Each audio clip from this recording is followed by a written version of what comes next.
बरेली नगर निगम ward number 30 से पार्षद प्रत्याशी मदन लाल ने पत्रकारों से बातचीत की और बताया कि भारतीय जनता पार्टी को पूरा भरोसा जताया है कि वार्ड नंबर 30 की जनता का मुझे पूर्ण सहयोग मिल रहा है। इस बार वार्ड नंबर 30 की जनता मुझे पार्षद बनाएगी और मेरा मुख्य कार्य जनता की समस्याओं को दूर करना और अपने पूरे वार्ड की विकास कराना ही मेरा धर्म होगा। किस वार्ड से आप पार्षद का चुनाव लड़ रहे हैं? वार्ड नंबर 30 वाले में। कितनी आबादी है यहाँ की? यहाँ की आबादी है 65 और 35। अच्छा, 65 बनाम 35। क्या यहाँ की वोटर कितना है लगभग? वोट तो यहाँ पे ऐसे ही पड़ता है, वो 3600 वोट मतलब वैसे पड़ता है और 1500 वोट को हमारा पड़ता है। अच्छा भाई साहब, मैं आपसे ये पूछना चाहता हूँ कि अगर मुद्दे की हम बात करते हैं तो भारतीय जनता पार्टी ने आपको मौका दिया है वार्ड नंबर 30 से पार्षद का चुनाव के लिए आप प्रत्याशी हैं, तो किन किन मुद्दों के साथ आप जो है चुनाव लड़ना चाह रहे हैं इस वर्ष? हम यहाँ मेन मुद्दा शिक्षा का है, हमारा सफाई का है और स्ट्रीट लाइटों का है। हमारा एक निचला क्षेत्र में आता है, हम चाहते हैं कि हमारे इस क्षेत्र का भी विकास हो। ये विकास और एक तरीके से किया जाएगा, सबको समान रूप से जाना जाए तब ये विकास हो सकता है। यहाँ के पार्षद जो हैं वहाँ समान रूप से काम नहीं कराते, ये हमारी शिकायत थी। अब हमारा मुद्दा ये, हम चाहते सबका साथ और सबका विकास सबका ही होना चाहिए। जिस तरीके से भारतीय जनता पार्टी का नारा है कि सबका साथ सबका विकास और सबका विश्वास और नारी के साथ, तो उस नीति पे आप काम करना चाह रहे हैं। जिस तरीके से आपने कहा था कि अभी जो पूर्व पार्षद थे उन्होंने कोई अच्छा वर्क नहीं करवाया, तो अगर आप पार्षद बनते हैं, कुर्सी आपको मिलती है, तो किन किन मुद्दे हैं जो कि आप सबसे पहले वो वर्क करवाएंगे? आप अपने वार्ड नंबर 30 की क्या कंडीशन है, किस तरीके से आप काम को शुरू कराएंगे? मेन चीज़ हमारे यहाँ नालियों का है और नाले का है, और मेन चीज़ जो लाइन पर आबादी रह रही है पिछड़ा वर्ग की है, वहाँ पानी की बहुत अधिक समस्या है। हम चाहेंगे उनको भी समान रूप से जाना जाए और समान रूप से उनको समस्याओं का समाधान हो।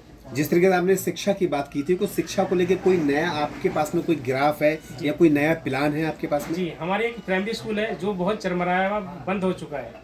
मैं चाहूँगा पुनः उसका अच्छी तरीके से निर्माण हो सरकार में, और बच्चे पढ़ रहे हैं और हर तरीके से बच्चे आगे बढ़े। बेटी बचाओ बेटी पढ़ाओ का जो नारा भारतीय जनता पार्टी दे रही है लगातार, इसमें सक्रिय है शासन प्रशासन, तो इसके विषय में आप क्या कहना चाहते हैं? बेटी एक हमारे समाज की बहुत ही महत्वपूर्ण विषय है। इसमें मैं सबको बताना चाहूँगा कि बेटी ही जो है एक माता के रूप में है, एक बहन है हमारी। हम उसे उसी ही रूप में समझते हैं और उसे नहीं सम्मान देना चाहते हैं।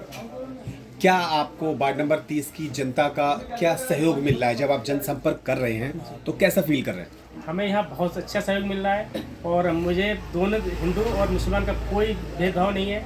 हमें बहुत अच्छा सहयोग मिल रहा है और सभी हमारे साथ हैं। हम एक बहुत भारी मत से यहाँ जीतेंगे और हमारा विश्वास है अपनी जनता में। जनता से अगर आप अपील करना चाहते हैं तो किस चीज़ के लिए आप अपील करेंगे? जनता से मैं अपील करूँगा कि एक बार, पहली बार इस वार्ड से किसी का टिकट भाजपा से हुआ है। अब तक वो भरोसा करती रही और लोगों पे, अब हम पे भी एक बार भरोसा जताए और हम उस पर खड़े उतरेंगे। अगर मैं आपसे को लेके और नाली, जैसे आपने बताया कि काफ़ी कुछ परेशानियां हैं आपके वार्ड में, जो दिक्कतें अभी नहीं हुई हैं पिछली पंचवर्षीय योजना में, तो कहाँ आपने जनसंपर्क किया? कैसे कैसे आपको हालात लगते हैं सड़कों के? हमारे यहाँ के जो पार्षद जी हैं वो हमारे मतलब एरिया में ना कभी घूमने आते हैं ना कभी कोई विकास करते हैं हमारे एरिया में। हमारे आप लहन के पास चलाइए, लोग तो गड्ढे में एकदम रह रहे हैं, ना कभी रोड पड़वाया, मतलब कोई भी काम नहीं करते हैं।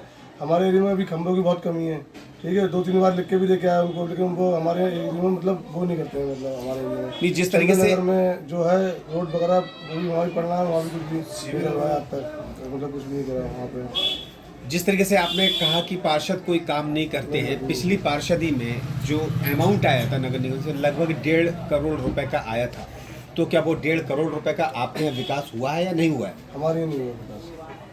तो वो पैसा कहाँ गया, आपको क्या लगता है? क्या कहना चाहेंगे इस विषय में आप? पैसा क्या खाली हो, क्या करा होगा इसके खिलाफ पैसे, या फिर अपने उधर भी इसकी जांच वगैरह हो, मतलब या उन्होंने अपने इधर लगा ली। फिलहाल हमारे इधर एरिया में नहीं लगाया, उन्होंने कुछ भी काम नहीं करवाया। ये एक निचले स्तर का एरिया है, हिंदू एरिया है, इस एरिया में कोई काम नहीं हो पाया है प्रगति से। और हमारे मुस्लिम भाई जो नवरिया में रह रहे हैं, वहाँ इतनी तंगी से रहना पड़ रहा है, उन्हें नाली कीचड़ में गुजरना पड़ता है, बहुत स्थिति खराब है। हम गली गली संपर्क कर रहे हैं और साध रहे हैं और जा रहे हैं, लोगों से मिल रहे हैं, तो वहाँ से हमें काफ़ी शिकायतें मिल रही हैं।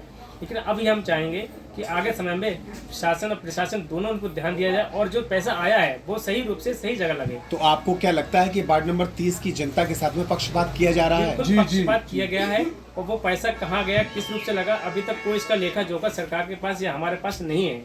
लेकिन हम अपना लेखा जोखा स्पष्ट रूप से देंगे अगर हमारे पास स्पष्ट रूप से सब कुछ पैसा आया तो। थैंक यू, धन्यवाद।